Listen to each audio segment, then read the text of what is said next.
Bueno, buenas tardes. Tenemos el honor de contar hoy aquí con el profesor Juan Hernández Ferrero, arquitecto, estudió arquitectura en Madrid, se marchó luego a trabajar a Estados Unidos con la firma Morris Lapidus Asociados, trabajó en Miami y en Nueva York, volvió en el año 1973 e ingresó en Patrimonio Nacional, en las dependencias del Palacio Real, un lugar privilegiado, colaborando allí en el mantenimiento, restauración de los llamados bienes, antiguamente bienes de la corona. En el año 1986 lo nombran jefe del Departamento de Arquitectura y Jardines, realizando numerosos cientos de proyectos y direcciones de obras de conservación, tanto de palacios como de monasterios, conventos y también jardines. En muchos de los casos, acompañado por su maravillosa esposa, a quien echamos mucho de menos, María Luisa Bujarrábal. Ha editado numerosos libros, también entre ellos cabe destacar Carolus Imperator, Philippus Rex e Isabella Regina. Es un enamorado de la historia, como ya sabemos, además de la arquitectura y, por supuesto, también del arte. Cursó un Master of Arts en la Universidad de York. Ha participado también en exposiciones, bien como comisario o como participante, y ha editado muchas publicaciones, artículos, libros, entre los cuales destaca por su excelencia Palacios Nacionales del Patrimonio Palacios Reales del Patrimonio Nacional, que ha sido traducido al alemán, al francés, al inglés y al ruso. Juan es un excelente profesor, como ya sabéis. Tenemos la suerte de contar con él aquí en la Universidad de Mayores y agradecemos su presencia y su participación todos los años. Es un hombre sabio, o sea, ese es el resumen que se puede hacer de él. Sabio, justo y cercano. Un querido amigo. Tienes la palabra. Muchísimas gracias.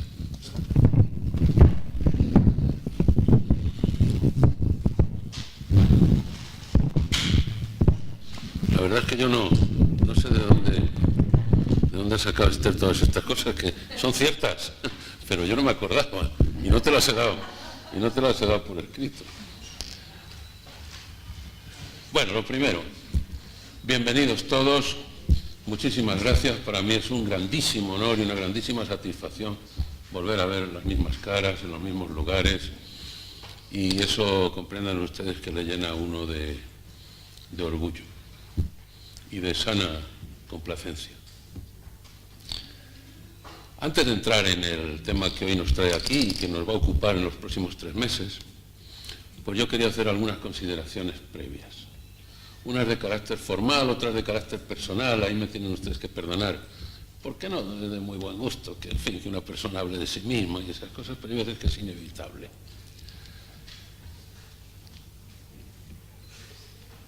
Esto del currículum o de esa pequeña semblanza que ha hecho Esther, yo me parecía que había que renovarlo, que llevamos 3 o 4 años contando las mismas cosas de cada uno.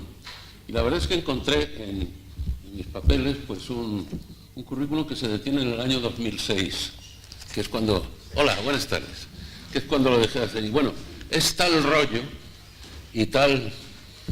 una cantidad de cosas, y dice, bueno, esto lo único que podemos hacer es aburrir al respetable, así que lo mejor es no leerlo. Lo que sí les digo es que lo que ha contado es cierto. Y digo, ¿por qué es cierto? Sobre todo en estos meses atrás, que ha sido casi un tema nacional. Bueno, que sepan ustedes que sí he encontrado yo mi título de arquitecto del año 71. De verdad que si me lo piden, lo puedo enseñar, y muchas más cosas. Lo que no he terminado de encontrar es lo de York. De York sí he encontrado algunos, en fin, documentación y papeles de los años que estuve allí, en los 80 y tal, pero la verdad es que el título no lo encontraba, a lo mejor hay que borrarlo. Esa es la verdad. Lo digo porque ya saben ustedes que ha habido mucho tomate con este asunto de las gente pues que siempre se exageran las cosas y los currícula, que es como se debe decir, porque currículum es una palabra latina en singular y currícula sería en plural. Bueno, eso era todas estas sesiones que vamos a tener, que son 10 sesiones, ustedes me van a tener que soportar en 8 de ellas. En 8. Hay otra, que es la que ahora lo iremos viendo una a una, la dedicada a los tapices, que vendrá como siempre Concha Herrero, que es probablemente la mejor autoridad que tenemos, no solamente en España, en Europa, vamos, sobre el asunto de los tapices. Y que yo siempre intento meter el tema de los tapices porque es un arte que está sufriendo mucho y muy español, que ha tenido una altura artística, histórico-artística extraordinaria, y que ahora pues no hay más que mirar cómo está la Real Fábrica de Tapices pues para echarse casi a llorar. Por tanto, cualquier reivindicación que se haga, por pequeña que sea, sobre el mundo del tapiz, yo creo que es buena. Todas estas sesiones, como d'habitude, ¿no? O sea, como es usual, durarán 2 horas, de 7 a 9, pero en todas haremos un descanso. Yo no estoy muy de acuerdo con esto que se hizo hace unos años de que las clases en la universidad tenían que durar 2 horas, porque me parece que es una burrada para el profesor y para el alumno. Es un esfuerzo para el profesor, en fin, el querer volcar en 2 horas, aunque se pongan imágenes y tal, porque es muy difícil mantener la atención más allá del alumno, más allá de 40 o 45 minutos. Yo creo que con eso hubiera sido suficiente. Estoy hablando de la universidad, de la universidad en general, no de Cisneros. Digo esto porque es muy difícil mantener la atención más de 40 o 45 minutos por parte del alumno y por parte del profesor, y por tanto no se debe sobrepasar ese tiempo, y luego dedicar el resto de lo que queda hasta completar los 60 minutos pues al descanso o al coloquio o a resolver alguna duda que pueda surgir en el alumnado. Eso es lo que vamos a hacer, que es la norma que estamos siguiendo en estos años. El tema que nos trae hoy aquí va a experimentar respecto de la programación que ustedes conocen muy pequeñas variaciones. Hay 3 o 4 variaciones, pero muy pequeñas y que en modo alguno afectan a la sustancia del asunto, ¿no? Y se las iré comentando a medida que vayamos desgranando el programa, que es lo que vamos a estudiar a renglón seguido. Pero antes vamos a hacer, en todas las clases siempre habrá una introducción para encuadrar el tema del que tratemos, para darles al tema del que tratemos, darle las coordenadas de espacio y de tiempo que el tema requiere, para hacer un encuadramiento general. Que eso es ni más ni menos lo que vamos a hacer en la sesión de hoy.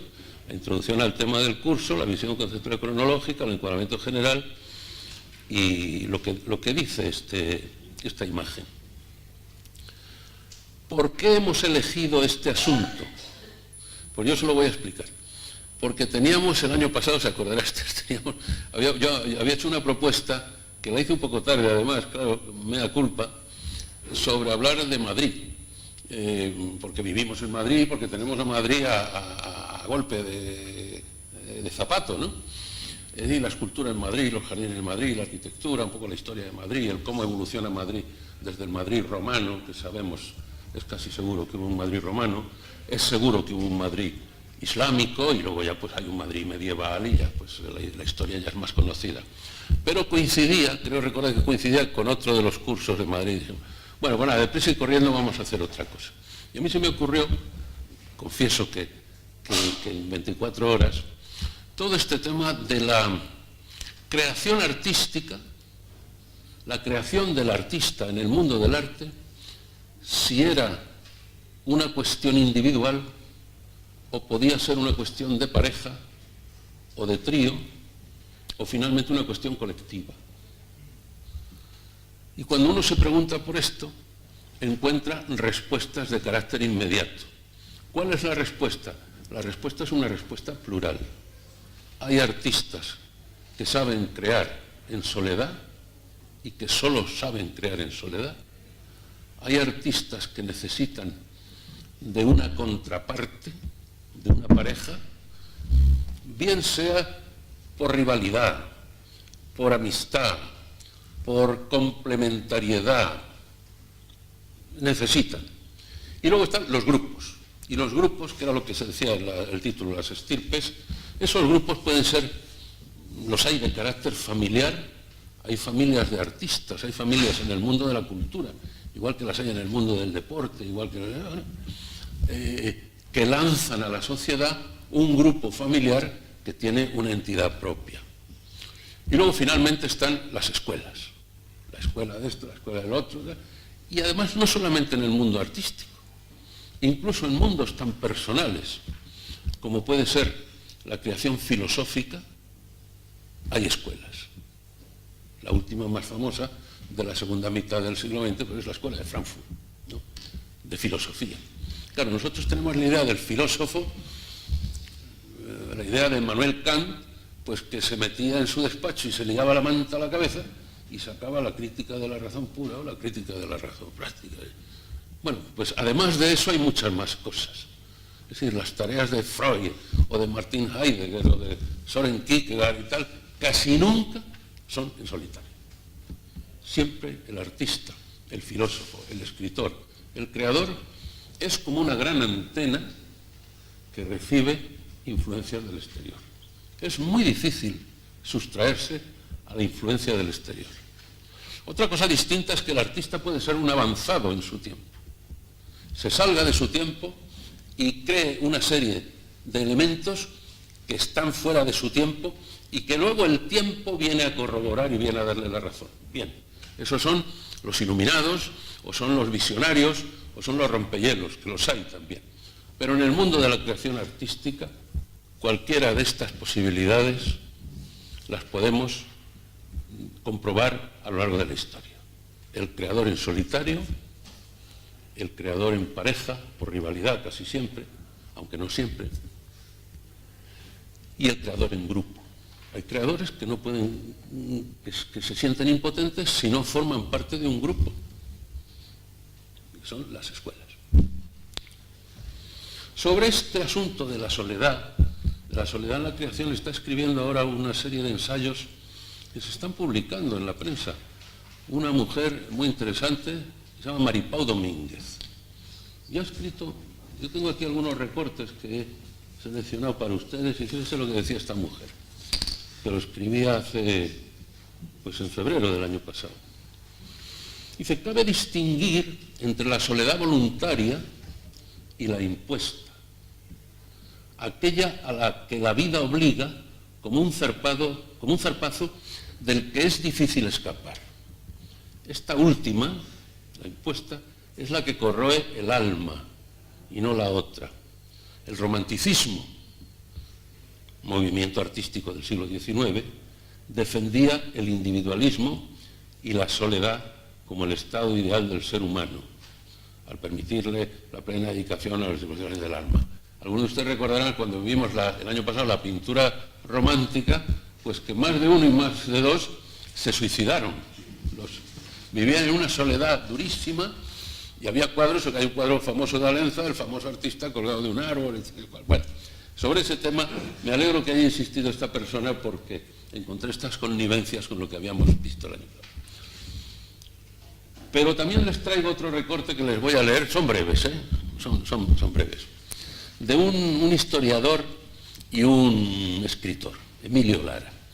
Emilio Lara es escritor, joven, le queda mucha carrera todavía, escribe ensayos de muy diversa factura, escribe novela histórica, que de eso, luego si tenemos tiempo les hablaré un poco del movimiento de la novelística histórica y ahora en España, un poco por reivindicar el papel empobrecido de la historia en el mundo de la enseñanza.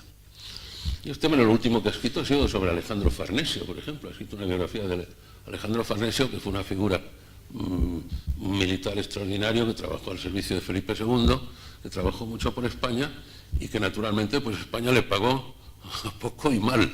España no fue una madre para él, fue una madrastra.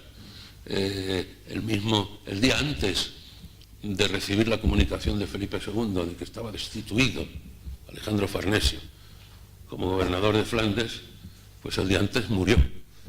Menos mal que se libró del disgusto. Bueno, este señor Emilio Lara,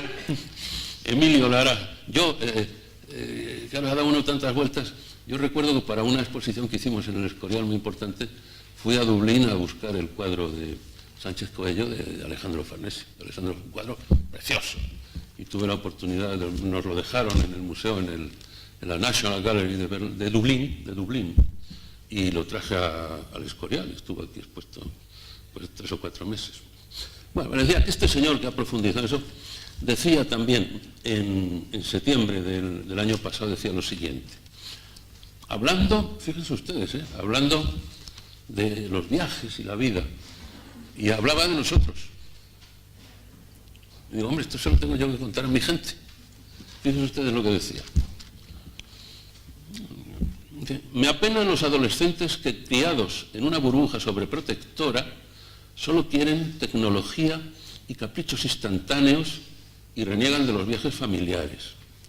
Me entusiasman los jóvenes Erasmus, que en una crucial etapa de su vida viajan a otros países con el espíritu de Marco Polo.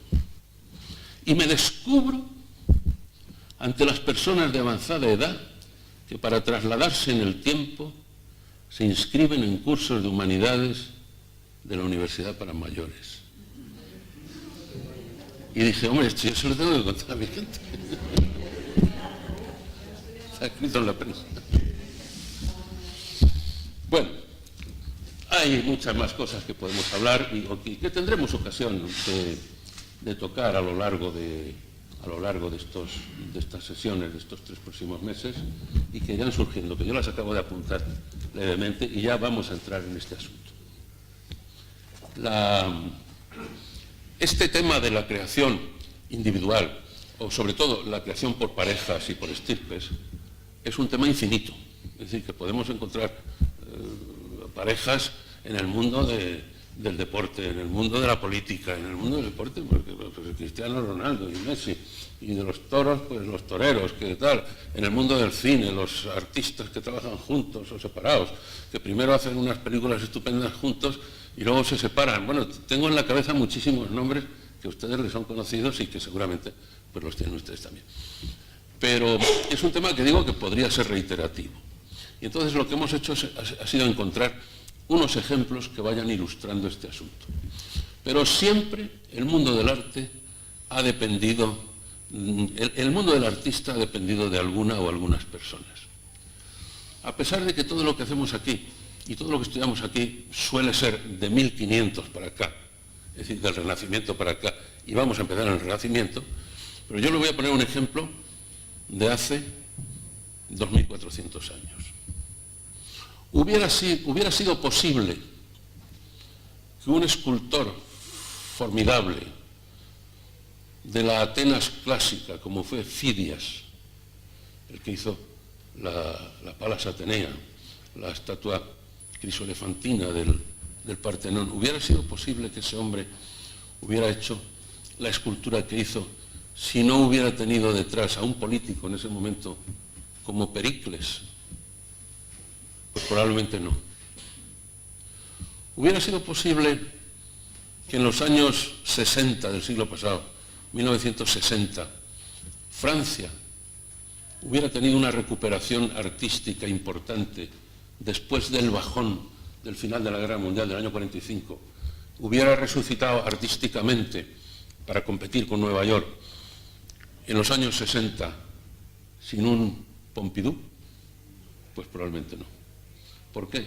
Porque Georges Pompidou, bueno, sí, era un político, no podía sustraerse de eso, pero era un profesor de literatura. Era un hombre que tenía una sensibilidad y una educación extraordinaria, que es el que promueve, el que posibilita toda esa resurrección de la primera etapa golista del general de Gaulle. Por eso, en el año 71, cuando se hace el famoso concurso del Château de Beaubourg, de la esplanada, no sé cómo se dice en español, sí, esplanada de Beaubourg, Francia dedicara ese centro a su antiguo presidente Pompidou. Quiero decir que siempre hay personas que de una manera u otra condicionan la creación artística. La primera sesión que íbamos a dedicar se llamaba Una mirada al Renacimiento y una mirada al Barroco. Bueno, pues esta es la primera variante que yo les quiero advertir. La mirada al Renacimiento, finales del XV y muy avanzado el XVI, 1400, 1500, se la vamos a dedicar el próximo día a dos gigantes de la humanidad, ¿verdad?, que son Leonardo y Miguel Ángel. Leonardo da Vinci y Michelangelo Buonarroti. Y habíamos puesto también luego un apéndice, que es el que, si ustedes me permiten, vamos a saltar, porque si no, no tendremos nunca tiempo, que era hablar del barroco de Bernini y Borromini. Bueno, vamos a ver si nos podemos olvidar momentáneamente de Bernini y Borromini, porque si no, no se puede, en 2 horas no se puede explicar la obra de 4 artistas de esa categoría. Esa sería la primera variante. Luego hay 2 variantes más pequeñas. Entonces, vamos adelante. La mirada al Renacimiento y al Barroco. En el Barroco, en vez de fijarnos en el Barroco romano, el Barroco de la Italia de la Contrarreforma, el Barroco lo vamos a dedicar, la mirada al Barroco lo vamos a dedicar a España, que es el siglo XVII. Entre otras cosas porque primero España es lo que se llama el siglo de oro, pero ahí tenemos unos ejemplos estupendos en la España de los Austrias. Entonces, la sesión próxima, que es la del martes que viene, no va a ser una mirada al Renacimiento y al Barroco, de Leonardo y Miguel Ángel, vamos a una mirada al Renacimiento, punto, Leonardo y Miguel Ángel. Y nos faltará tiempo, porque son unas vidas tan interesantísimas, son vidas que luego, ya se lo diré, ahora se lo voy a decir, las que están llevadas al cine, porque luego siempre hay unas interconexiones muy grandes entre las artes.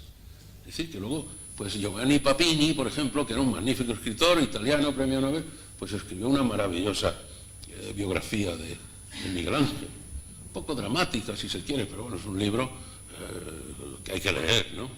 Y lo mismo es el mundo de la fotografía o el mundo del cine. ¿El cine se ha ocupado de todas estas gentes de las que vamos a hablar? Pues claro que sí. Y ahora les diré dónde y cómo y cuándo, ¿no?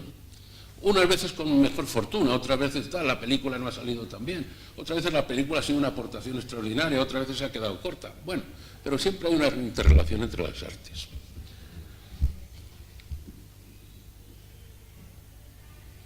Vamos a pasar. Leonardo y Miguel Ángel. Pues ahí los tienen ustedes. De estos 2 señores trataremos el próximo día.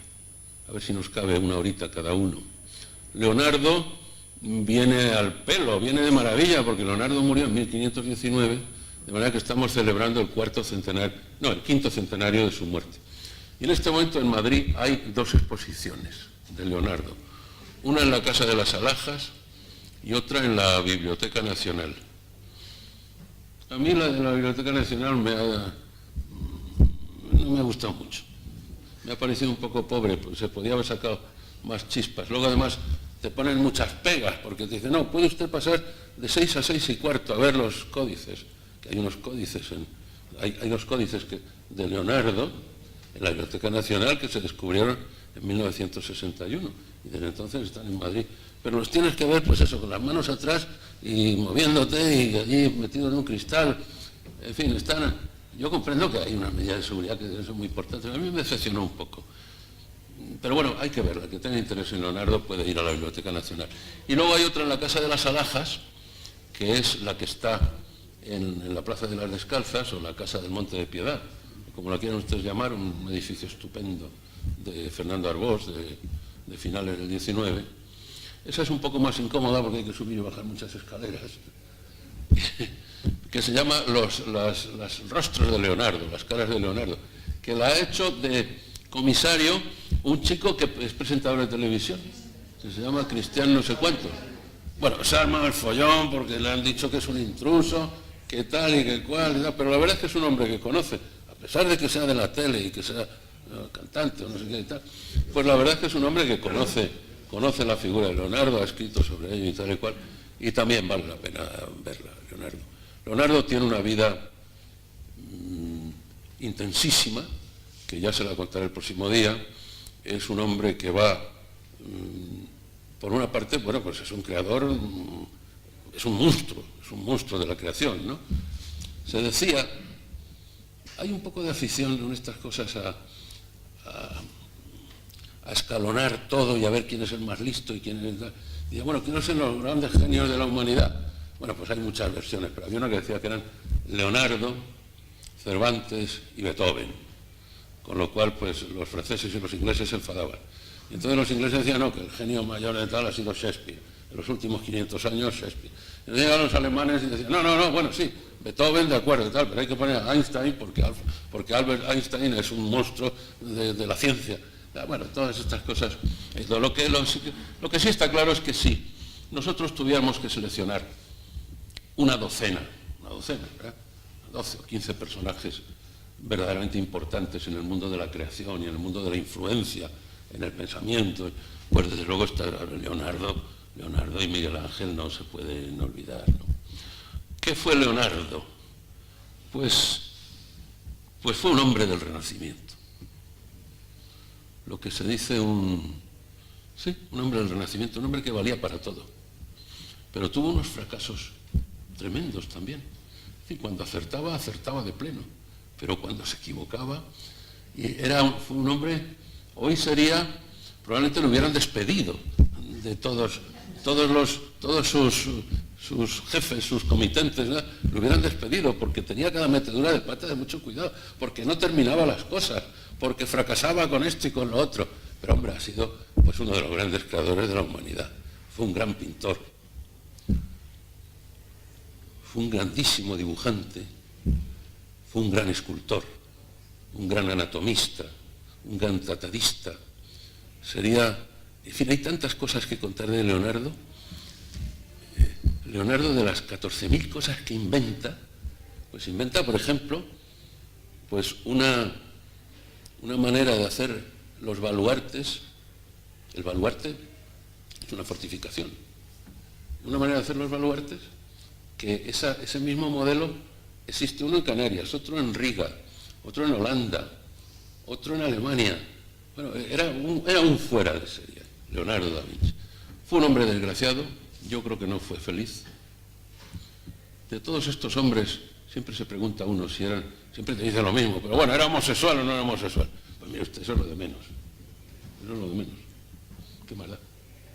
Es como si me dice usted que Beethoven era sordo. Pues era lo de menos. A pesar de ser sordo, fíjese usted lo que hizo. Que no creo que fuera homosexual, probablemente era bisexual, eso sí, tal vez. Tuvo amantes y amantas también. O sea, pues igual que Miguel Ángel, o sea, que yo no sé por qué la gente porque lo importante de estas cosas es su obra. Hombre, es importante también el trasfondo psicológico, el trasfondo humano y tal, cómo puede influir eso en la creación, pero bueno, Leonardo es un monstruo. Y yo sí creo que fue un hombre desgraciado. Y luego la historia no le trató bien en los primeros años después de su muerte. Hoy, de hecho, no sabemos ni dónde está enterrado. Después de las guerras napoleónicas, él siguió luego al rey de Francia, claro, él estuvo y también con poca fortuna, porque al final hizo muy pocas cosas, mucho proyecto y mucho dibujo y mucha cosa y tal, pero luego tampoco crean eso. Pero y nos ha dejado la Gioconda, la Mona Lisa, y nos ha dejado la Dama del Armiño, y nos ha dejado unas cosas que verdaderamente pues es para quedarse con la boca abierta. De su talla, aunque un poco más joven, y rival, porque se llevaron muy mal, fue Miguel Ángel Buonarroti. Los dos eran florentinos, aunque ninguno nació en Florencia específicamente, uno nació en Vinci y el otro nació en Caprese, pero bueno, eran ciudades del área de influencia de Florencia. Quiere decir que la estructura política de la Italia del 1400 era no digo yo de ciudades-estado, pero casi se podía decir de ciudades-estado. Estaba por una parte muy poderosa el Ducado de Milán, donde gobernaban la familia Sforza, estaba En Florencia estaban los Medici. Medici quiere decir médicos, se llaman de apellido médicos. Por eso cuando ustedes estudian heráldica, el escudo de los Medici tiene 5 circulitos. Y de bueno, estos 5 circulitos que son, pues son 5 pastillas, de tomarse 5 medicinas de pastillas. Es así, ¿no? Estaban los Medici, pero luego había otras familias también, los Gonzaga, Y luego pasa finalmente, él va cambiando, primero estaba en Milán, luego vuelve a Florencia, luego está en Pisa, luego le llaman de Friuli, y él termina sus días en Francia, los últimos años en Francia, al servicio de 2 reyes franceses. Fíjense ustedes que Leonardo muere en 1519, que es cuando en España acaba de llegar, para que se centren cronológicamente, cuando a España acaba de llegar Carlos V. Carlos I acaba de llegar de Flandes en 1517, y en 1519 es cuando muere Leonardo. Miguel Ángel era un poco más joven que él y le sobrevivió 40 y tantos años. De manera que entre que era más joven y que luego tiene una vida muy larga, Miguel Ángel muere en el año 62, creo, 1562, de manera que llega hasta muy entrado en España el reinado de Felipe II. Y Miguel Ángel tiene una larga vida. Miguel Ángel es también un hombre difícil de carácter. Cuando Leonardo le está haciendo la gran estatua ecuestre al Sforza que había muerto, no a Ludovico, a su padre, le está haciendo un grandísimo caballo para hacer. Al final no hizo nada más que el caballo, lo llevó a fundirlo, y hay uno de los días que va Miguel Ángel a verlo a su estudio a ver, y el caballo no le gusta nada. Le dice, esto no vale para nada. Bueno, luego el caballo, cuando Francia invade Milán, la verdad es que los franceses destrozaron la maqueta del caballo, que era gigantesca, caballo precioso, y la destroza. Y así terminaron muchas de las obras de Leonardo, destrozadas. Hoy hay en el hipódromo de Milán, que luego el próximo día, en el hipódromo de Milán hay una reproducción de lo que pudo haber sido el caballo famoso. Pero bueno, eso es Miguel Ángel es un hombre. Miguel Ángel también es un hombre del Renacimiento, es un hombre plural. Es pintor, es poeta, es escultor, pero fundamentalmente lo que era Miguel Ángel, y nunca dejó de ser, es escultor. Siempre estuvo esculpiendo. Pero claro, es otro señor que, a pesar de que tuvo muchos problemas, no tantos como Leonardo, que Leonardo se tenía que escapar porque dejaba deudas y trabajos sin terminar y tal, pero también tuvo muchos problemas. A pesar de todos esos problemas que se dicen, y a pesar de que sí, sus amores y sus cosas y tal, pues es un hombre que nos ha dejado la Capilla Sixtina. Y es un hombre que nos ha dejado pues las tumbas de los Medici. Y es un hombre que nos ha dejado el Moisés. Y en fin, una cantidad de cosas que se queda uno verdaderamente asombrado. Y voy a correr un poco porque estamos en la primera. En la España de los Austrias, perdón. La España de los Austrias vamos a hacer 3 comentarios sobre ella. La España de los Austrias es la del siglo XVI y XVII. Los Austrias mayores, impropiamente llamados mayores, y los Austrias menores, impropiamente llamados menores. Pero bueno, de esto ya hablaremos otro día. Hablaremos de la difícil completación o terminación del Escorial, donde hay 2 figuras también que se equilibran, que se suceden, que se complementan, por eso hemos dicho juego de las parejas, que es Juan Bautista de Toledo y Juan de Herrera. Juan Bautista de Toledo es el gran arquitecto designado por Felipe II, por indicación de Carlos V, porque estaba trabajando entonces en San Pietro de Roma. Muere a mitad de la obra, un poco antes de la mitad de la obra, y continúa Juan de Herrera. Pues esa pareja hablaremos de ellos 2 en el próximo día. Nos metemos en el mundo de la literatura, porque la literatura también es un arte. Aunque sé que hay otras cosas de literatura, no me quiero meter mucho.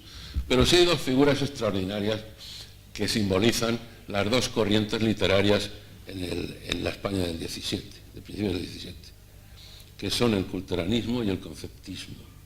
Y esas 2 figuras son Quevedo y Góngora, que se llevaban francamente mal. Estos sí que se llevaban mal, muy mal. Ya les leeré algunos sonetos atacándose el uno al otro y el otro al uno.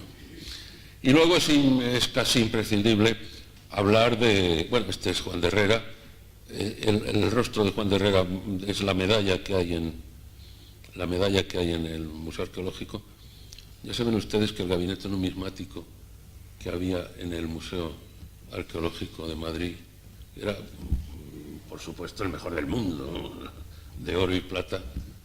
Pues se sabe cómo sale de España en la República, se lo llevan en el Vita, y al final lo funden en México. No es que lo fundieran para borrar huellas y para hacerlo valor y tal, es que lo que fundieron fue una riqueza extraordinaria del país, ¿no? Eso es una cosa que no se les puede perdonar a los políticos. Esta es la medalla de Juan de Herrera, los dos autores, este es Juan de Herrera también era santanderino, Quevedo y Góngora, de los cuales hablaremos, que se llevaban muy mal. Góngora, presbítero, cordobés, cultísimo, difícil de leer, postergado durante casi 2 o 3 siglos, hasta que recupera la memoria de Góngora la generación del 27. Alberti, Lorca, la generación del 27 es la que recupera y pone en valor de nuevo a un gran poeta como fue Góngora. Y Quevedo, ¿qué decir de Quevedo? Que fue per se toda una literatura y que tiene los mejores sonetos de la lengua española, pesimistas si se quiere, pero miré los muros de la patria mía, si un tiempo fuerte soy desmoronados, de la carrera de la edad cansados, por quien caduca ya su valentía. Bueno, pues eran dos gigantes de la literatura. Y hablaremos de Velázquez. Pone, Velázquez solitario y esquivo. ¿Velázquez fue solitario y fue esquivo? Pues sí. Velázquez era Juan Palomo. Yo me lo guiso y yo me lo como. Quiso siempre mantener su preeminencia con el rey, con Felipe IV. Cerró el paso, esto hay que decirlo, ¿no? Cerró el paso a otros pintores que podían, la llegada a la corte de otros pintores que podían haberle hecho, no sombra, pero que podían haber progresado con las enseñanzas de Velázquez, especialmente de Pereda, ¿no? Que era un hombre que apuntaba, era una gran promesa de la pintura española. Velázquez era un hombre distante. El rey Felipe IV, cuando le manda llamar a... Velázquez fue 2 veces a Roma, pagado por el rey, claro, y estuvo 2 veces en Roma. Y ya la segunda vez que Felipe IV no le tenía en Madrid y le quería aquí, que le pintase y qué tal, pues le llama al embajador en Roma y le dice, dadle una mano al pintor Velázquez, pero hacedlo con suavidad, pues ya conocéis su flema. Como diciendo, espabilale, pero con suavidad y tal. Velázquez estaba muy a gusto en Roma, allí tenía su amor, tuvo una hija. Tal. Y hay un elemento muy importante que no podemos silenciar al lado de Velázquez y que además ahora tiene una exposición extraordinaria en Sevilla. En Sevilla, que yo compré el catálogo el otro día, que por cierto pesa 2 kilos 700 gramos. El catálogo, lo de los catálogos, es una locura, ¿eh? 2 kilos 700 gramos. Está bien. Que es Murillo.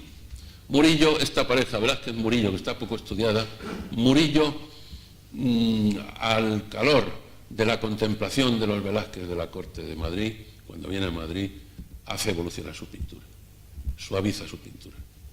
Toda la última etapa de Murillo, Murillo miraba siempre a Velázquez, eran los dos sevillanos. Velázquez se viene enseguida a la corte, se viene con Alonso Cano, pero Alonso Cano tampoco le deja moverse mucho. Y queda en Sevilla, queda Pacheco, que era su maestro, y queda Murillo. Pero Murillo, que le conocía, le admiraba, y desde luego cuando ve su pintura vis a vis, cuando la ve de verdad en Madrid y tal, pues es cuando él suaviza y mejora mucho Murillo su propia pintura. De manera que son 2 figuras que también, ¿ya? Por eso juego de las parejas, ¿no? Vamos a seguir. Los tapices. Concha Herrero vendrá a darles yo haré su presentación. Yo he elegido estos dos, para esta presentación de hoy, he elegido 2 fotos sobre tapices. Esta es una foto tomada en el Palacio de Marivén el pasado verano, donde el rey recibe a este individuo que es el presidente del Parlamento Balear. Sí. Este de las botas, de baloncesto. Entonces, recibió a este señor decía que como no parlaba bien el castellano, Pues que tal, tuvo una metedura de pata de unas declaraciones absolutamente inaceptables, y luego dijo, bueno, no, que es que como él no entendía bien el castellano y tal, o sea, que no le... Bueno. Pero lo que sí es significativo de esta foto es lo siguiente. Cuando el rey recibe a las autoridades, el rey va siempre a Mallorca en verano, y su residencia es el Palacio de Marivén. Habrán ustedes oído el Palacio de Marivén. Bueno, el Palacio de Marivén no es la residencia oficial de los reyes, porque además no es propiedad del patrimonio nacional. Ni es propiedad del rey, ni es propiedad, es una propiedad de una fundación que se llama la Fundación Salidakis. Y lo que pasa es que está al servicio de las estancias y las visitas reales. La residencia oficial de los reyes es el Palau Reial de la Almudaina de Palma, que ahí es donde él recibe. El rey, y ahí es por donde, si tiene un invitado el rey, hombre, sí, si es un invitado de Lady Di, con Carlos de Inglaterra, pues lo lleva, pero si viene el emperador del Japón, como ha venido, lo aloja en la Almudaina.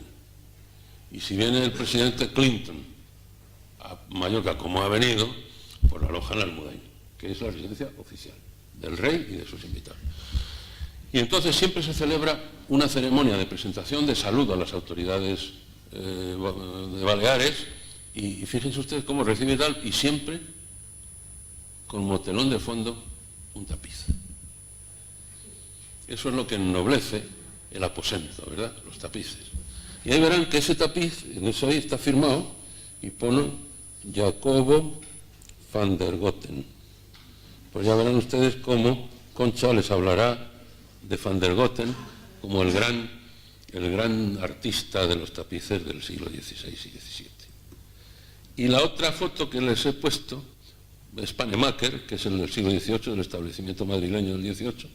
Pues ahí está saludando a Xi Ping, me parece que se llama así, Xi Ping, que en la última visita que ha hecho hace unos meses al Pardo, y entonces lo mismo, en la recepción, con el salón de fondo, pues hay otro tapiz, en este caso de Pannemáker. Es decir, el tapiz es lo que verdaderamente ennoblece ese fondo, las fotos de familia que se hacen. Y era el elemento decorativo más importante del siglo XVI y XVII, el más importante. El que tenía un tapiz era rico. Tener un tapiz en el siglo XVI, aparte del rey, claro, los que tenía el rey, era como tener ahora un Rolls Royce. Y fulano tiene un tapiz. Bueno, pues fulano es rico. Era una cosa, un arte nobiliario admiradísimo por todo el mundo, codiciado y luego con una carga histórico-artística extraordinaria. Hasta el siglo XVIII, pues estuvieron haciendo tapices magníficos, y Goya se inicia en su llegada a Madrid como pintor de los cartones de tapices de Goya. Pintaba los cartones. Que los cartones no eran cartones. A mucha gente yo se lo explico, oiga, ¿pero dónde está el cartón? No, es que el cartón no era de cartón. El cartón era un lienzo que pintaba el pintor, y luego ya todo eso lo pasaban con unas sedas, lo pasaban por puntos, el tapicero, una labor horrible, horrorosa, de chinos, ¿no? Como ahora que está el chino. Increíble, increíble. Bueno, la quinta charla se llama Los madrazos y una mirada al Prado. Inicialmente se llamaba Los madrazos. ¿Por qué? Porque los madrazos es una estirpe. Y la sociedad española y la sociedad toda, la sociedad internacional, de vez en cuando pues hay unas familias, hay unas sagas de unas estirpes que vuelcan al mundo de la cultura o al mundo del arte una serie de miembros que son pues hijos, nietos, sobrinos, relacionados entre sí, y que efectivamente también es cierto que se puede hacer escuela, no tanto como escuela, pero son las estirpes artísticas. He elegido este de los Madrazo, porque la familia Madrazo, y luego vinculada con otras familias como los Fortuny, pues verdaderamente es una explosión en el mundo de la pintura, y en el mundo del dibujo, y en el mundo del diseño de telas del siglo XIX. Llenan prácticamente todo el siglo XIX. Entonces, bueno, pues hombre, a los Madrazo hay que dedicar, pues es un grupo, es una estirpe, los Madrazo. Uno de ellos, Federico de Madrazo, que no es el pater familiar, es hijo. Uno de ellos fue en 2 ocasiones director del Museo del Prado. La primera, me parece que fue hasta el año 68. Ahora dirán ustedes, ¿y por qué? ¿Qué pasó en el año 68? Pues lo pasó una cosa política, como siempre. Es decir, usted destituido, que no es de los míos. Madrazo, lo tenía por aquí apuntado, Federico Madrazo, sí, de 1860 a 1868. En 1868 llega la Revolución Gloriosa, se destituye a Isabel II. Bueno, hay unos años ahí, hasta el 81, que son años convulsos para la historia política de España. Son los años del general Serrano, Topete, son los años de Prim, son los años de la Primera República, desastrosa, y son los años de Amadeo de Saboya. Bueno, finalmente hay una restauración alfonsina y Federico de Madrazo vuelve a la dirección del Prado desde el 81 hasta el 94. De manera que todas estas familias y estas estirpes, grandísimos pintores, fíjense ustedes qué delicadeza la de esta muchacha, ese retrato. Este retrato fue la estrella, fue la estrella del pabellón español de la Expo en Sevilla en el año 92. El pabellón español de la Expo estaba presidido por este retrato de Madrazo. Pero claro, hablar de los Madrazo en este año 19, que hemos hablado de Leonardo también, que muere el 19, hubiera sido imperdonable, y esto es una de las variantes que yo les quería comentar respecto de lo inicialmente proyectado. Hay que hablar del Prado. Hay que hablar del Prado. ¿Por qué? Porque en el año 19, aparte de porque Madrazo fuera 2 veces uno de los más, porque el Prado cumple 200 años. 200 años. En fin, es un museo pues con una solera, aparte que es una de los principales pinacotecas del mundo, ¿no? Y por eso les he traído, que hablaremos de esta señora, de este cuadro, donde hay una señora que tiene unos planos aquí en esta mesa y está señalando por la ventana este edificio. Y este edificio es el Museo del Prado. Este edificio era un edificio que había dejado hecho el siglo anterior Juan de Villanueva, el arquitecto Juan de Villanueva. Juan de Villanueva fue fundamentalmente el arquitecto de Carlos III y de Carlos IV. Un hombre muy influido por ideas estéticas inglesas. Cuando murió y se hizo el inventario post-mortem de la biblioteca de Juan de Villanueva, pues que tenía muchos libros de arquitectura inglesa y donde él tomaba, que eso es lícito, ¿verdad? No digamos copiaba, pero en ese... Y hay un libro que se llama Selected Architecture, arquitectura selecta, seleccionada, donde se ven que hay muchas ideas que luego él utiliza del siglo XVIII y hizo muy bien, ¿no? Porque hay que saber copiar, y usted lo sabía hacer. ¿Y quién es esta señora? Pues esta señora es la reina de España. Una reina que reinó brevemente en España, de Braganza, efectivamente, portuguesa. La mala uva que tenemos todos en España, que es una cosa que dice, pues la verdad es que fue muy mal acogida por el pueblo cuando Fernando VII era su segunda mujer, pues la primera mujer de Fernando VII murió enseguida. Y entonces se casó con esta muchacha. Y esta muchacha, el pueblo, la obsequió con esos famosos versos de fea, pobre y portuguesa, chúpate esa. La verdad es que nos dejó un regalo impagable, que fue el Museo del Prado. Esta mujer fue muy desgraciada, era sobrina de Fernando VII, del rey Fernando VII. Era su sobrina porque su hermana mayor, la hermana mayor de Fernando VII, que era la primera hija de Carlos IV, que era Carlota Joaquina, pues se casó con el rey portugués, con João VI, y esta era hija de eso, por tanto era sobrina. Se casa con su sobrina, no gusta, al pueblo no le gusta esta reina, y esta reina es una reina que tiene una vida muy corta, muy desgraciada, muy discreta, fue muy discreta, pero felicísima desde el punto de vista artístico porque nos deja este regalo impagable que es convencer a su marido de decirle, el edificio que ha terminado Villanueva, no como museo, sino como Museo de Historia Natural. Dice, ahí tienes que llevar la colección real y convertirlo en pinacoteca. Y eso se hizo en el año 1819. De manera que esta señora, pues a eso se lo debemos. Por eso en este cuadro está como reina, con el escudo real, apuntando al Prado y con los planos de Villanueva en su mano.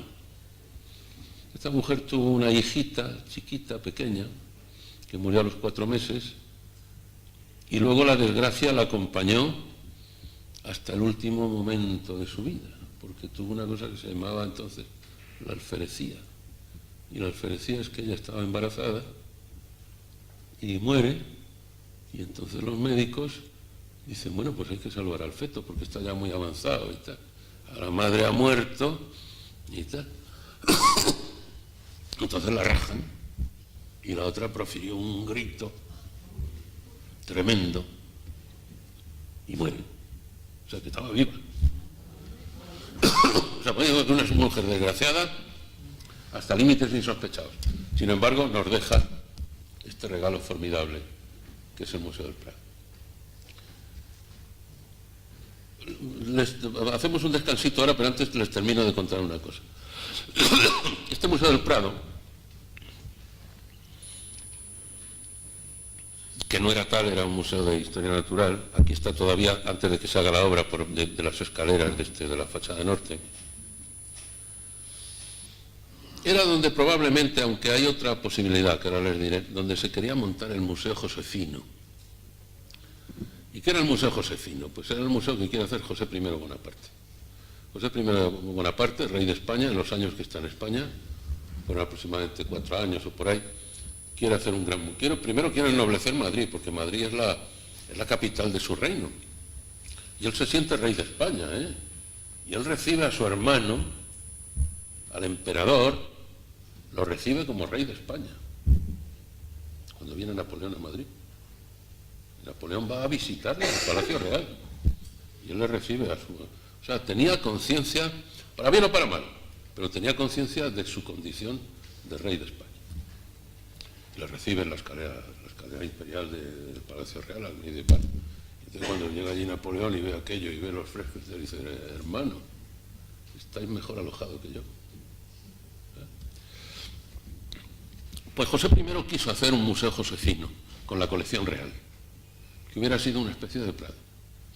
Y designa a un francés, amigo suyo, conocido, que he entendido en arte, se llama Quillier, y es el que empieza a recoger la colección, pero luego resulta que era un sinvergüenza este señor, y se quedaba con dinero y vendía por su cuenta y robaba cuadros y tal.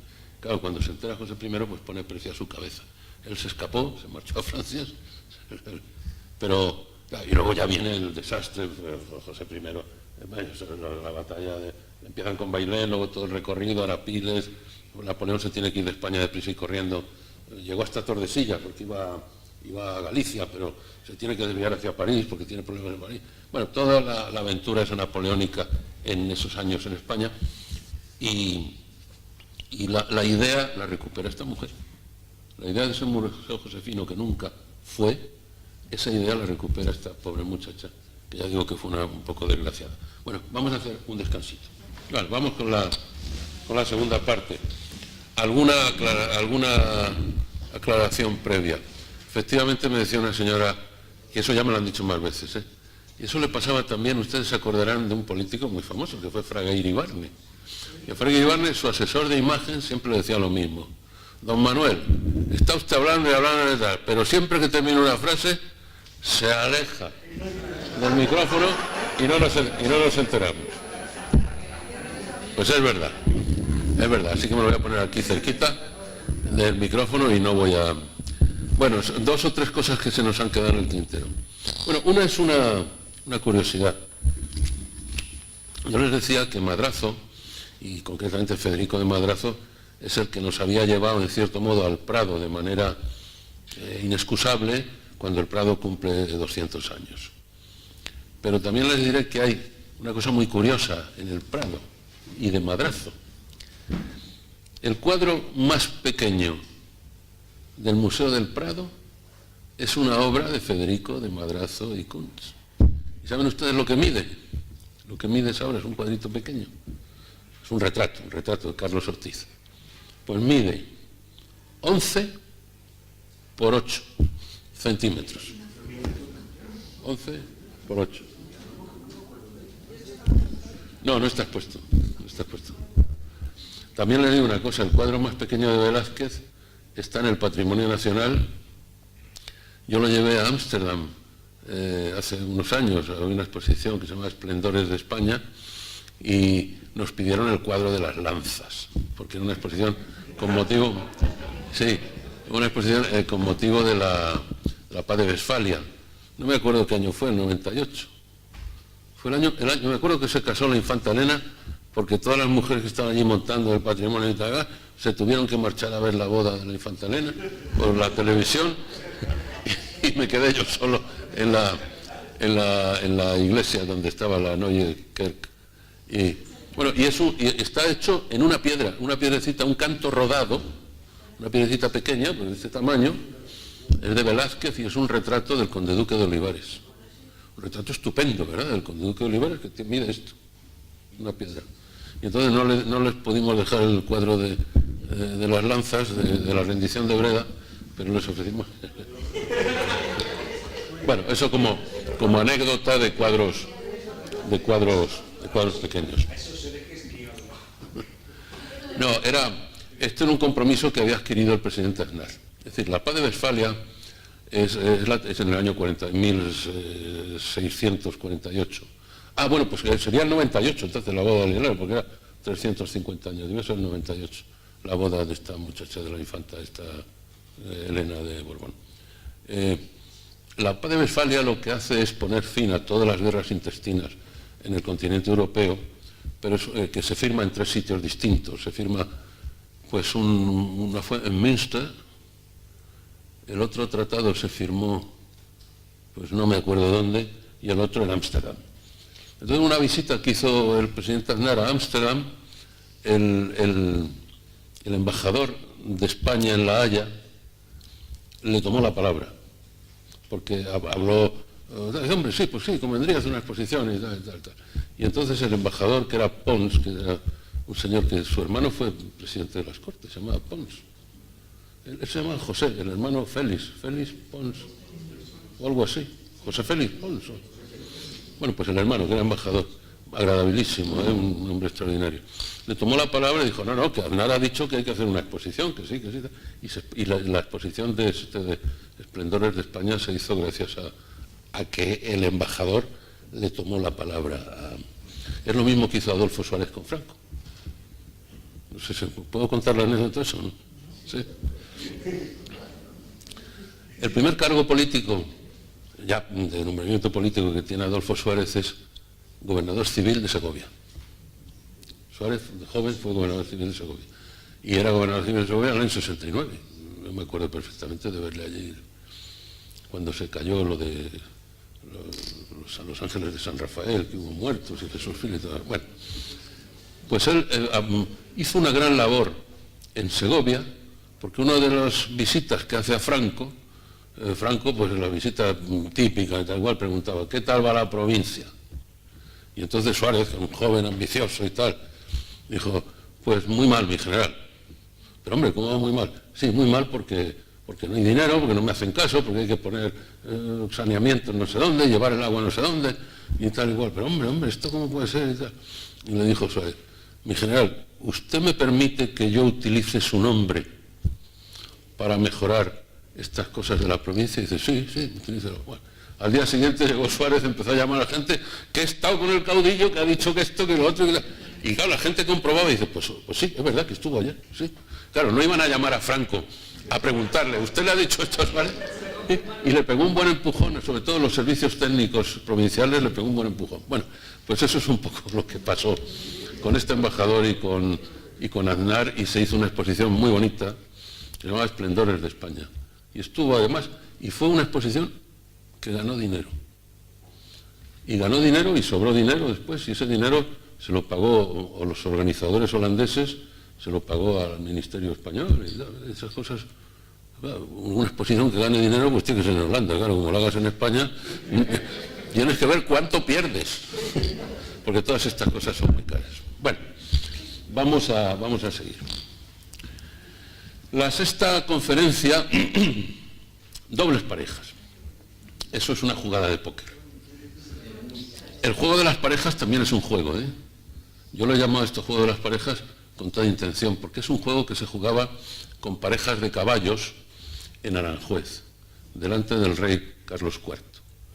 Y entonces se jugaba en una plaza que hay al lado del Palacio Real y que hoy se sigue llamando la Plaza de las Parejas. Y es porque hacían un juego de parejas con caballos que se iban cruzando y tal, una cosa muy bonita, y por eso lo llaman el juego de las parejas. Aquí es dobles parejas.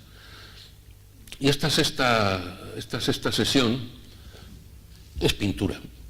La primera parte la vamos a dedicar a dos pintores, dos grandísimos pintores franceses del siglo XIX, que a pesar de que se llamaban de manera muy parecida, solo cambia una letra, pues no tenían nada que ver uno con el otro, aunque sí se conocían y rivalizaban en el buen sentido de la palabra. Monet y Manet. Monet es en cierto modo el precursor del impresionismo.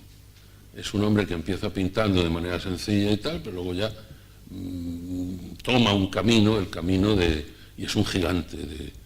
Aunque mucha gente no le considera impresionista, ¿verdad? A él. Piensa que los impresionistas vienen un poco después y tal, pero Monet es un gran pintor. Y Manet, que también es un gran pintor, yo tuve la suerte de ver la famosa exposición de Manet en París, en el Grand Palais, pues hace ya mucho, era, no sé, 20, 25 años, y conservo el catálogo. Ahora hablaremos de los catálogos, que con algunos de ustedes no hablan de los catálogos, un catálogo, y la verdad es que era impresionante. Manet le gustaba mucho la pintura española, y fue un grandísimo admirador de Velázquez, cuando vino al Prado a conocer la pintura de Velázquez. Y de hecho Velázquez influye en él de manera decidida y indubitable, ¿verdad? Y frente a estos dos gigantes pintores del siglo XIX, pues vamos a hablar también de otros dos ya del siglo XX. A pesar de que Sorolla pues todavía pintó mucho en el final del XIX, Sorolla debió morir pues antes de la Guerra Civil, el año 28, por ahí. Ya en sus últimos años, además, Sorolla ya no pintaba porque estaba ya enfermo y inútil, tenía paralizado. Que por cierto, les recomiendo a ustedes que vayan a ver cuando puedan el Museo Sorolla. Sorolla tiene un museo en Madrid, la directora es una mujer encantadora, que es esta Luca de Tena, Consuelo Luca de Tena, que es la mujer de Fernando Marías. Los Marías es otra familia también que ha volcado en la sociedad española gente muy lista y muy válida. Yo los conozco mucho a todos y los quiero mucho. Bueno, Sorolla y Zuloaga son dos grandes pintores. Sorolla, desde luego, es un gigante de la pintura. Cómo maneja, con qué frescura, con qué rapidez, con qué dominio del oficio. Eso para empezar. O sea, el oficio, pero luego además es que el hombre es el hombre que pinta la luz y tal. Y sobre todo, que eso la gente lo olvida, Sorolla es un pintor social. Es un pintor que retrata la sociedad con los problemas que tenía la sociedad, de los pobres niños de los asilos, paseando por la playa de Valencia. Y bueno, Sorolla es mucho más de lo que la gente se cree, aparte de un gran retratista y un fenómeno. Y Zuloaga, ahora en algunos momentos en entredicho, pues también, en su estilo, ¿verdad? Pues también fue un gran pintor. De Sorolla y Zuloaga creo que se hizo una exposición hace años con obras de los dos, comparándola y tal, y yo creo que vale la pena también estudiar la figura de Zuloaga, porque yo creo que era más pintor Sorolla, pero vamos, Zuloaga también es un gigante. Ahora el problema que tiene Zuloaga, digamos problema, como diría yo, de estos días o de estos meses, es que le hizo un retrato a Franco. El retrato de Franco, que está con la boina roja, con la camisa azul y con la bandera de España, y que ahora pues no se sabe dónde está ese retrato y que no quieren ni verlo. Y luego además hay unos montes detrás del retrato de Zuluaga que dicen que es el monte del Valle de los Caídos. Bueno, hay un poco de todas estas cosas de tipo de periodismo barato, porque en el fondo es periodismo barato, ¿eh? Pero vamos, por encima de eso y tal, Sorolla, el valenciano Sorolla y el vasco Zuluaga eran dos pintores, como veremos, como la copa de un pino. Estos son los Monet y Manet, que las imágenes que yo les traía, fíjense, este es Zuluaga, autorretrato, perdón, este es Sorolla, autorretrato, y este es Zuluaga. Fíjense qué diferencia, solamente viendo estos cuadros, sabiendo ver el cuadro, ¿verdad? Qué diferencia de pincelada. Fíjense cómo se ve ahí la pincelada, con óleo, estos son óleos. Óleo quiere decir aceite. El óleo es el pigmento que va disuelto, metido en aceite. En aceite, óleo, aceite. Y entonces los pintores dicen, hay que pintar con poco aceite, con poco óleo. El óleo lo justo, tal. Bueno, aquí ya se ve que no, que Zuluaga le gustaba hacer una pintura pues pastosita y que corriera bien el pincel. Y luego el golpe de pincel de Sorolla. El golpe de pincel de Sorolla es, vamos, es casi como el de Velázquez. Cuando uno analiza de cerca el cuadro de Velázquez, los cuadros, la falda de la infanta, el adorno de tal igual, dice, bueno, este tío cómo pintaba, además pintaba muy deprisa. Velázquez era rápido, ¿eh? No era lento. Los hay lentos, hay gente que está... Bueno, Antonio López lleva 30 años con la... No, ya ha dicho que ya no hace más. Bueno, Antonio López, cuando hablemos de los López, ya se lo diré, porque yo... ¿Eh? Con las dos manos hay mucha gente, sí, mucha. Yo tuve un profesor en la escuela, un arquitecto, que explicaba la lección con las dos manos, dibujaba. No había quien le siguiera, sí. Don Luis. Y ahora sí, bueno, pintores que pintan, sí, pues no sé, no es uno solo, habrá varios. Y este otro es Zuluaga. Zuluaga, en fin, con su boina vasca y tal, pero también era... Zuluaga, lo que pasa es que luego está muy vinculado a un pueblo de Segovia, que es donde compró el famoso castillo. Sí. Pedraza, y yo creo que es un nieto, un bisnieto el que sigue allí con eso y tal. Y además, luego en la familia había otros que forjaban el hierro y tal. Bueno, Zuluaga, y pintó mucho además, pintó mucho. Fíjense, ahí lo tienen con la paleta de pintor en su mano. Sorolla y Zuluaga. La sesión 7, yo la hemos titulado Parejas extrañas, casuales y dolorosas. Bueno, ahí vamos a hablar de Lorca y Alberti. Nos metemos en el mundo de la literatura, porque ahí en la literatura suele haber mucho juego de parejas. Lorca y Alberti verdaderamente no se entiende la vida de uno sin el otro, ni del otro sin el uno. Alberti es un hombre que cuando se entera que Lorca ha sido asesinado en Granada, escribe el famoso verso de Granada, y ya no quiso volver a pisar en Granada cuando volvió a España. Bueno, por supuesto durante la guerra, pero cuando volvió a España nunca, el crimen fue en Granada, es como se titula. El asesinato de Lorca fue un gravísimo error de dos personas. Bueno, de muchas personas, del ambiente, de la cosa y tal. Bueno, entonces la vida humana no valía dos reales, ¿verdad? Ni a este lado de España ni al otro lado, era una salvajada. Pero primero fue un error de un político de la CEDA, un diputado de la CEDA, se llamaba Ruiz, Carlos Ruiz, y era el padre de tres artistas que luego han sido muy conocidas, algunas ya han muerto. Una se llamaba Emma Penella, la otra se llamaba Terele Pávez, y la que vive, que era la más guapa de las tres, la menos conocida, era la esposa de Antonio Ozores, que se separaron enseguida y tal. Bueno, pues este Carlos Ruiz es el que denuncia al gobernador militar, al gobernador civil, que era militar, de Granada, Carlos Ruiz era el que denuncia. Carlos Ruiz no le mata, pero es el que denuncia. Le dice, oye, usted que Lorca, que es rojo, está en casa de los Rosales, de los hermanos Rosales, Luis Rosales. Lo que pasa es que los Rosales eran falangistas y estaban en el frente. Él estaba en su casa, pero ellos no estaban en casa. Y entonces aprovecha esa circunstancia. Si no, los Rosales yo creo que hubieran defendido a capa y espada la vida de Lorca, porque Lorca era amigo de la familia y de toda la vida.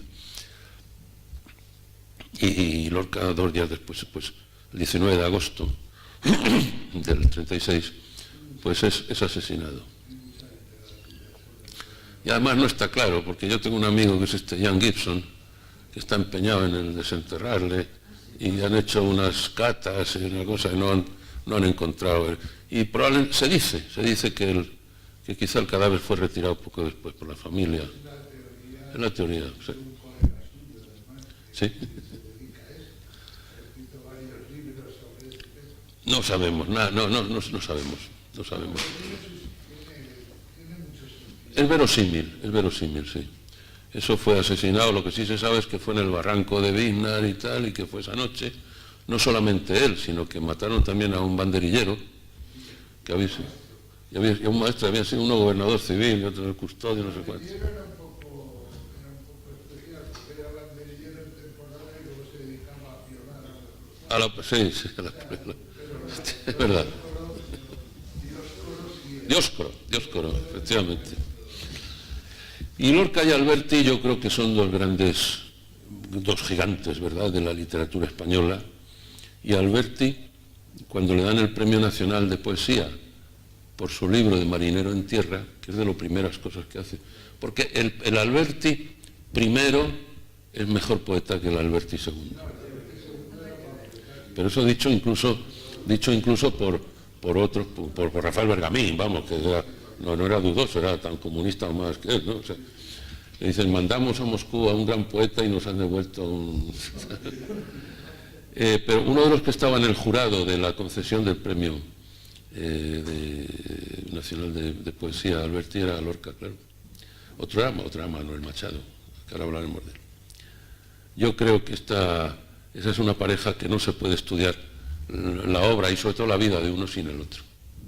Siempre yo he tenido la suerte de conocer a Alberti personalmente, hasta en mi casa y en la suya, y hasta que fue, perdonen ustedes la palabra, pero hasta que fue secuestrado por María Asunción Mateo, porque cuando él ya se enamora de María Asunción y tal, ya se perdió Alberti, ya no había quien pudiera llegar a él.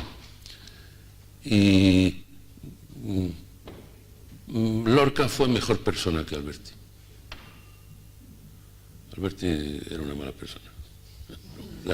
Grandísimo poeta, pero mala persona incluso con su mujer, con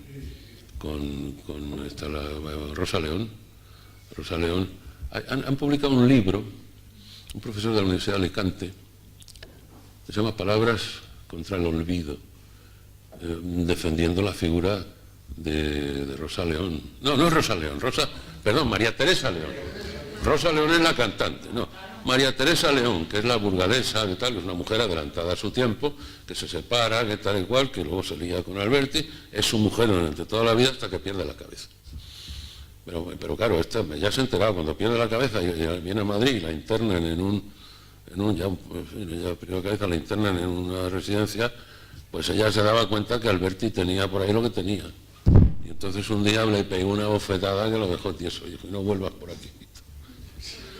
Pero bueno, fue también un gran poeta. Alberti, sobre todo en Roma, todavía en Roma, cuando él está exiliado en Roma, que huye de Argentina, la verdad es que tiene unos poemas extraordinarios, que se llama Roma, peligro para caminantes, son muy buenos. No trates de mirar sus monumentos caminantes, si a Roma te encaminas. Algunos, me van a perdonar ustedes, algunos les leeré el día que hablamos de esto. ¿Por qué he elegido otra pareja, que es Miguel Hernández y Rafael García Serrano?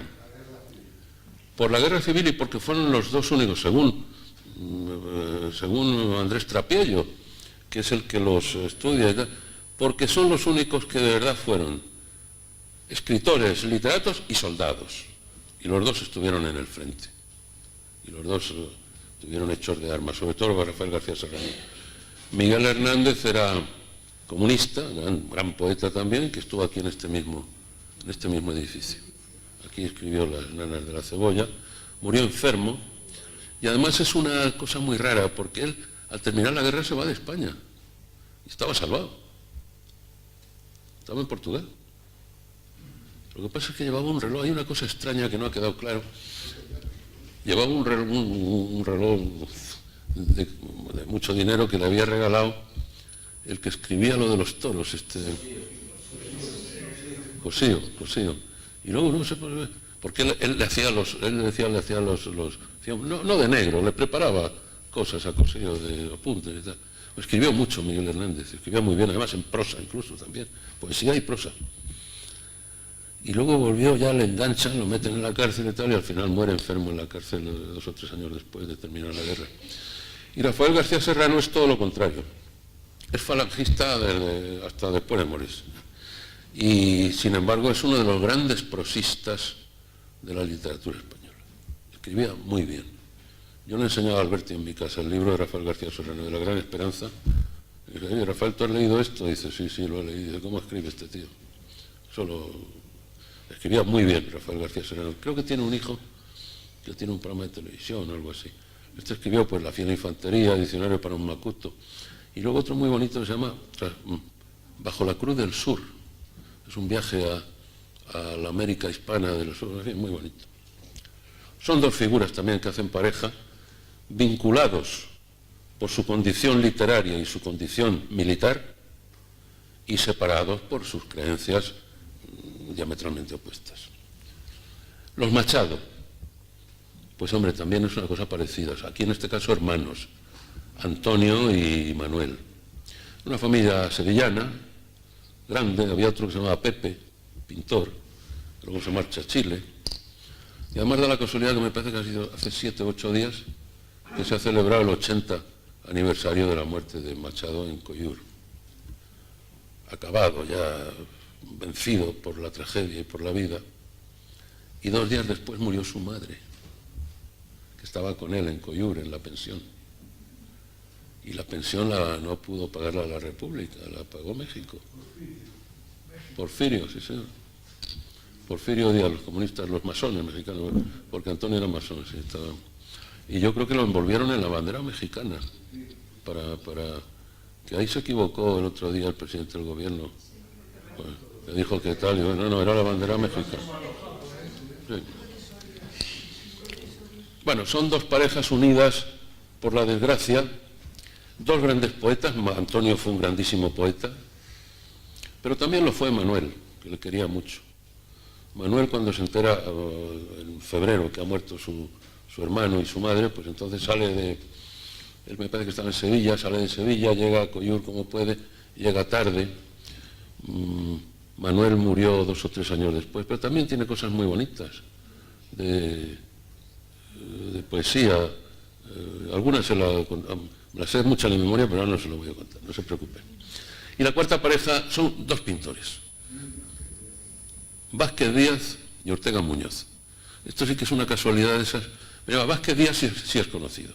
Es un gran pintor onubense, luego en París, se forma en París, amigo de Picasso, pasa la guerra en Madrid, se defiende el hombre como puede dando clases, y fue profesor de un gran pintor de hoy, que es Rafael Canogar. Rafael Canogar, su primer maestro y su primer fue Vázquez Díaz. Y Ortega Muñoz es un pintor extremeño, poco conocido, poco recordado ahora, y bueno, yo no se lo quiero destripar. Cuando hablemos de Vázquez Díaz y Ortega Muñoz, le digo por qué él los llegó a unir la muerte. La muerte los unió. Ya se lo contaré el próximo día. Más cosas. Lorca y Alberti, ya lo tiene. Este es Alberti, joven. Este es Lorca, Federico García Lorca, joven, un hombre atractivo además para las mujeres. Yo he conocido al último amante de Lorca, se llamaba Juan Antonio, y era crítico de arte de ABC. Era un hombre de un talento extraordinario y bueno, pues era homosexual, claro que lo era, sí, pero bueno, que se veía que ahí había unos valores y una cosa. Yo conocí, murió hace años. vivía en el ático del Caballero de Gracia, del oratorio del Caballero de Gracia. Juan Antonio no sé cuánto se llama, ya no me acuerdo, pero este fue... Bueno, y aquí está Rafael Alberti bajando del avión que le trajo de Roma, del exilio, cuando ya se incorpora. Detrás venía María Teresa, ya mayorcita ella, pero todavía... No, él... Sí, no, pero él todavía conservaba... Tal, es que murió con 90 y tantos años. Al final muy viejecito ya, muy viejecito. Este es el famoso retrato a lápiz de Miguel Hernández, hecho por Antonio Buero Vallejo. Y Rafael García Serrano cuando era alférez de infantería. Los Machado, este es Manuel, Antonio. Antonio, hay un poeta que todavía vive, muy mayor, que vive en Málaga, que se llama Manuel Alcántara, y le hizo un verso precioso a Antonio. Antonio pasó una temporada muy grande en Soria como profesor de francés, es donde se casó, donde muere Leonor y tal. Y si ustedes van al parador de Soria, en el parador de Soria, hay un cuadro donde está ese poema que dedica el malagueño a Antonio. Dice: Antonio, amigo mío, están en paz los campos castellanos. Si quisieras venirte aquí conmigo a contemplar encinas y veranos. Están en paz los campos castellanos porque, claro, Antonio, la tragedia de Antonio fue la guerra. Antonio, cuando está en Segovia, es el que proclama la República. La proclamación de la República en Segovia la hace, no en Soria, en Segovia, ya estaba en Segovia, es Antonio Machado. Vázquez Díaz y Ortega Muñoz, aquí los tienen. Vázquez Díaz y Ortega Muñoz unos años antes de morir. Pues ya les contaré el misterio de Unidos por la Muerte. 8. Nuevas dobles parejas. Bueno, no solamente hay que hablar de pintura y de arquitectura y de literatura y tal, hay que hablar también del arte número 9, que es la fotografía. Y entonces habíamos pensado en hablar de esta pareja importantísima de Robert Capa y su novia Gerda Taro. Murieron con las botas puestas, porque efectivamente los dos mueren en situación terrible, ¿no? En guerra, aunque Robert sobrevivió a Gerda. Gerda murió Gerda dice que murió en Brunete, no murió en Brunete, murió en el Escorial. Murió en el Escorial, en el hospital del Escorial. Llegó viva, moribunda, ¿verdad? Pero viva, con la tripa reventada, saliéndose las tripas. Acaban de publicar una biografía de Gerda Taro. Hay varias, sí. De Fernando Olmeda. Una extranjera, la han publicado Turnet. Habrá, pues esa no la conozco, me alegro que me lo diga. Pero, vamos, la tiene, o sea, ha salido hace 3 días. Estará pronto en los... Pero claro, hablaremos de Robert Capa y Gerda Taro. Robert Capa antes de la Guerra Española, en la Guerra Española y después de la Guerra Española. Y de Gerda Taro, pues prácticamente en la guerra, porque ya muere en julio del 37. Pero era demasiada tentación no hablar de los antecedentes de la fotografía. Esto es fotografía de la primera mitad del 20, pero esto otro es fotografía del siglo XIX. ¿Por qué? Porque en este momento, me parece que se cerró ayer, o antes de ayer, ha habido una exposición del Lauren, Jean Laurent, o Juan Laurent, que es como lo llamamos en España.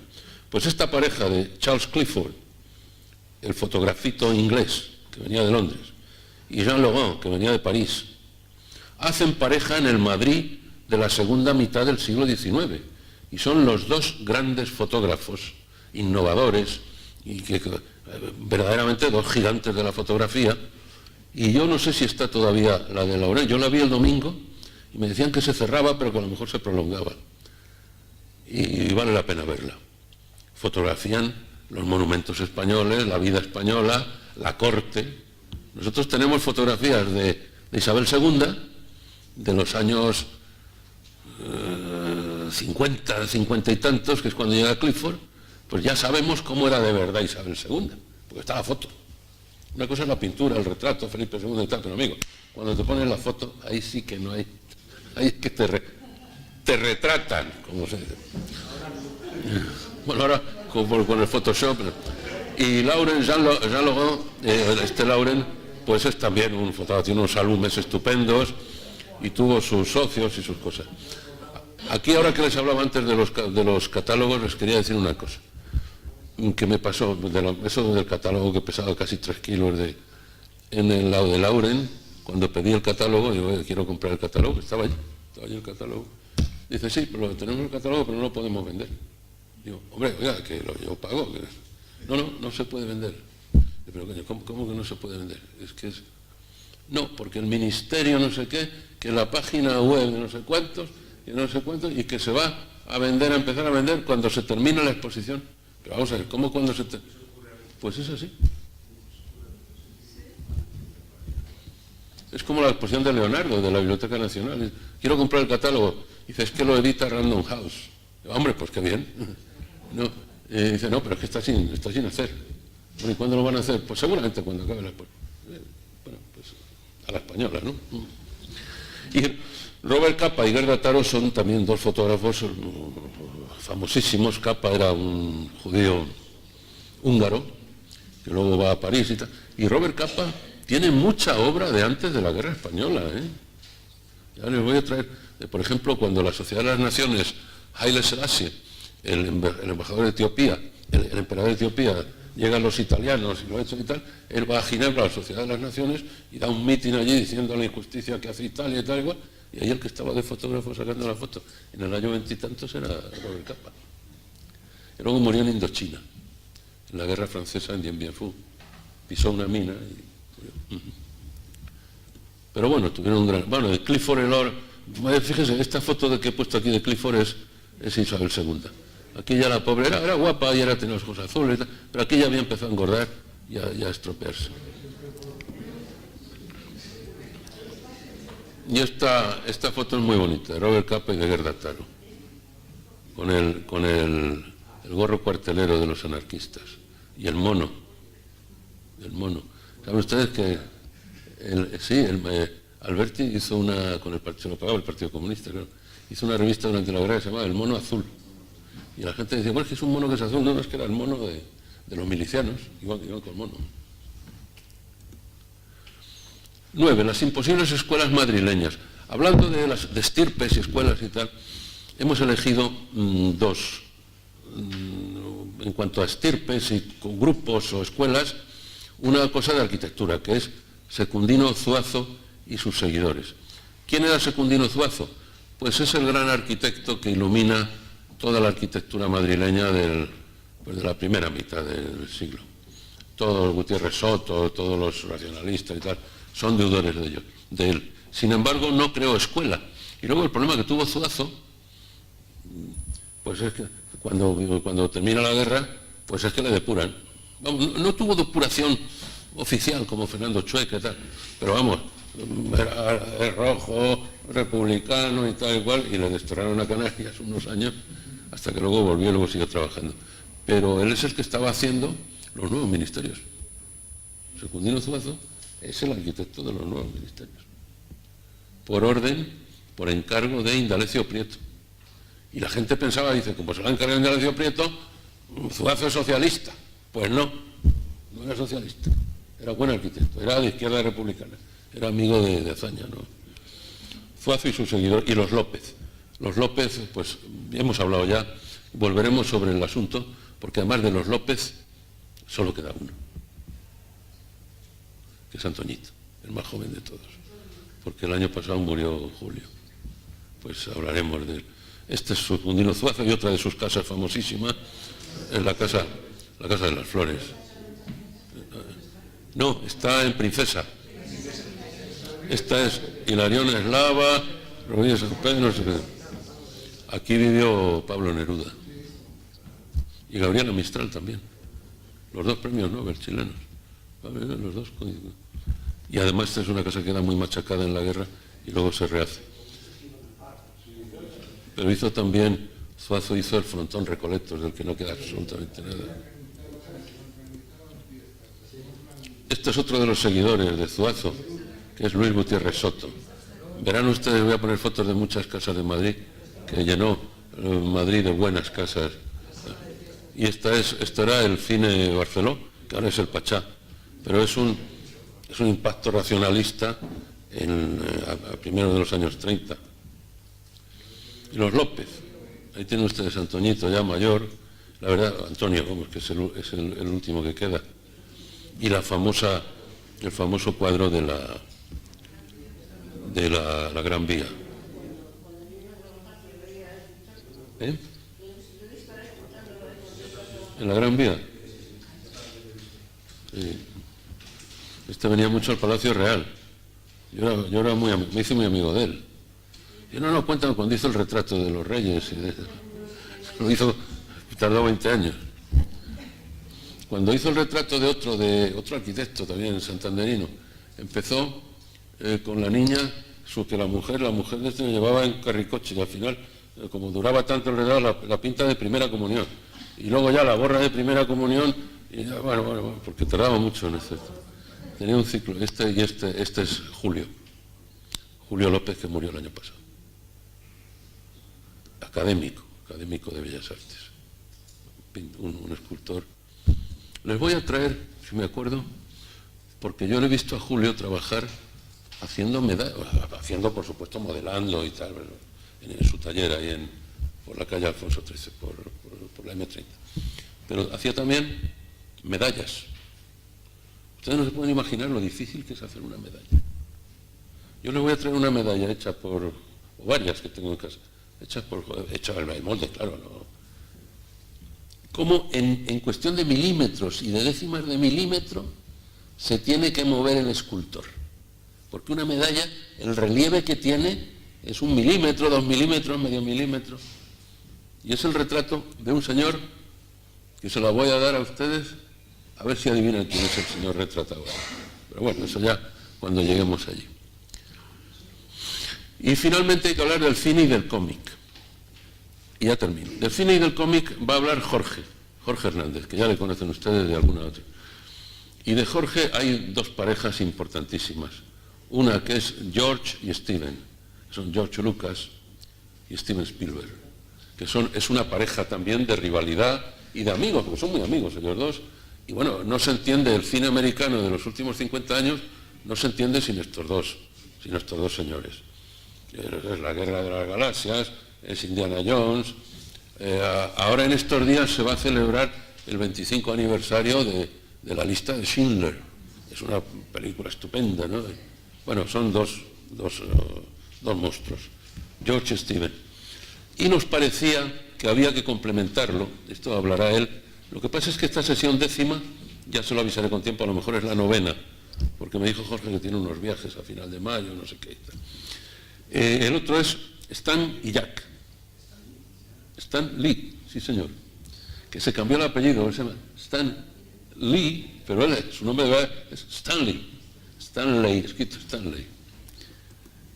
Estos son de jóvenes, Steven Spielberg y George Steven, son 2 muchachos, 2 genios de los judíos americanos y tal. Bueno, ahora ya requete millonarios, nadando, pero siguen trabajando y siguen ofreciéndonos unas estupendas películas. Y los otros son Stan y Jack, del mundo del cómic. Estos se llevaron muy mal, no se hablaban, y sin embargo, pues Stan Lee era el que hacía los guiones y Jack era el que dibujaba. Bueno, pues es también una visión del mundo del cómic, que es el famoso BD, el 10º arte, o como lo quieran ustedes llamar, que tengan también una visión de que también hay parejas. En todas las actividades artísticas siempre se pueden encontrar parejas que se odian, que rivalizan, que se aman, que se contrabalancean, que se complementan, etcétera, etcétera, etcétera. Bueno, ya no les suelto más rollos. Hemos terminado.